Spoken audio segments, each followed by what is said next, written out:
In the twilight gardens of the Imperial Throne World, Emperor Kael'Vorian sat motionless, his body confined to a hover throne, a fusion of ancient craftsmanship and neuromechanic preservation. For 23 years, the galaxy had known him as the unbreakable shield of the Union, but Kael's spine had been severe in the final Battle of the Red Maw War. The doctors failed. The nanites failed. Even the neural lattice grown from clone cortical cells had failed. The Emperor would never walk again. Millions wept, billions prayed. But Kael laughed. He ruled from stillness, voice-only presence, iron will.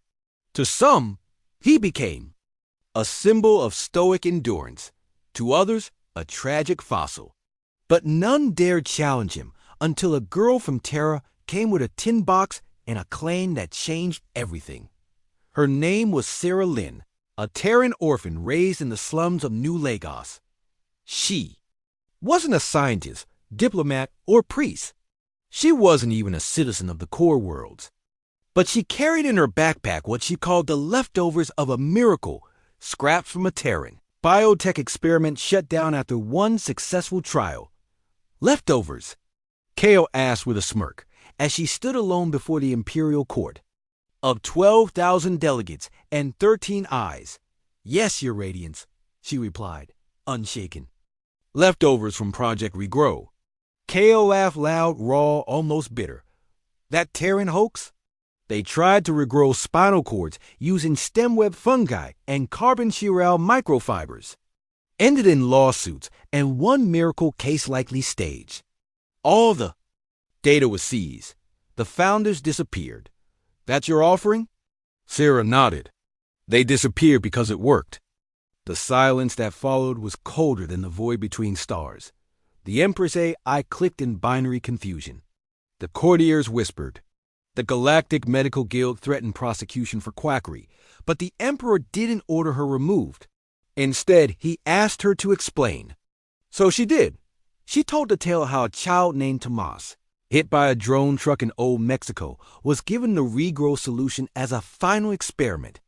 Of how the cocktail grown in bioreactors designed from mycelium pulled from Earth's last wild. Forrest not only rebuilt his shattered spine, but optimized his nerves and muscle structure beyond baseline. Tomas now ran like a predator, thought like a savant, felt more alive than any human had ever recorded. But the project had been shut down before replication because the regrow tech wasn't entirely of human origin. It came from an artifact, she said simply. Dug? Up on the moon. Prehistoric. Non-human. It fused with Earth fungus. Kael leaned forward slightly. Alien biofusion? Sarah shrugged. Maybe just evolution given a nudge. But I have enough for one dose. Then why offer it to me? She smiled, softly. Because I believe HFY means saving our leaders when the galaxy forgets them. Kael stared at her. A scavenger girl offering Forbidden's biotech in a lunchbox. Standing before gods and machines, daring to speak of hope. He laughed again. Very well, he said. Let history remember this madness. He took the dose dot. The change wasn't immediate. At first, only microscopic regeneration. Then strange growth around the scarred spinal cord. Over the next 10 days, Kael's legs began twitching. A month later, he stood. Not walk, stood. It was enough to send shockwaves through the Empire, but something else was happening. His mind became sharper, clearer. Memories returned that had faded decades ago. His reflexes quickened. His dreams intensified. What Sarah hadn't known, or perhaps didn't understand, was this. The alien fusion fungus wasn't just regenerative. It was evolutionary, dotted to its host. It read Kael's genome and rewrote weaknesses. He didn't just recover, he advanced. The Emperor walked into the Grand Council Hall. 60 days after the injection, he ran military drills on the 100th dot. By the 200th day, he crushed a mercenary Gornak commander in hand-to-hand combat during a border skirmish visit. The galaxy gasped. His enemies shivered. But then, Came the dreams, visions of a vast neural web beneath Earth's crust, of tendrils stretching beyond time, of voices whispering of fire, sky, and transcendence. The leftover sample hadn't just healed. Kale. It had connected him to something older. Something watching. And learning.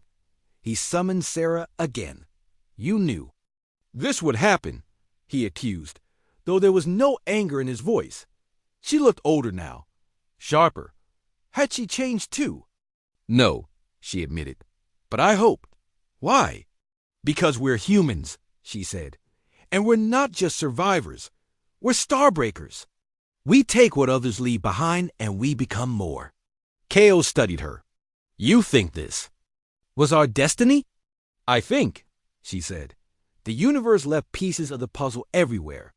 But only humans are crazy enough to eat fungus from a space rock, call it leftovers, and offer it to a crippled emperor. He laughed. This time, not bitter, not mocking. It was the laugh of a man who had returned from silence and knew what came. Next, a decade later, the empire stood transformed. The regrowth strain, refined and distributed, gave humanity a biological edge no species could match. Other races petitioned for access. Some rebelled. Some feared it would turn humans into gods. But they were too late. Humanity had already evolved past the turning point. Kale no longer ruled from a hover throne. He led armadas from the front, danced, drew gravity wells in zero armor, and spoke in symphonies of thought. And Sarah? She became the chancellor of the Terran Accord. The girl with the leftovers, who healed a broken emperor, had changed the fate of a galaxy.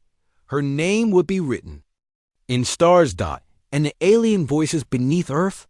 They still whispered. Only now they whispered in Terran.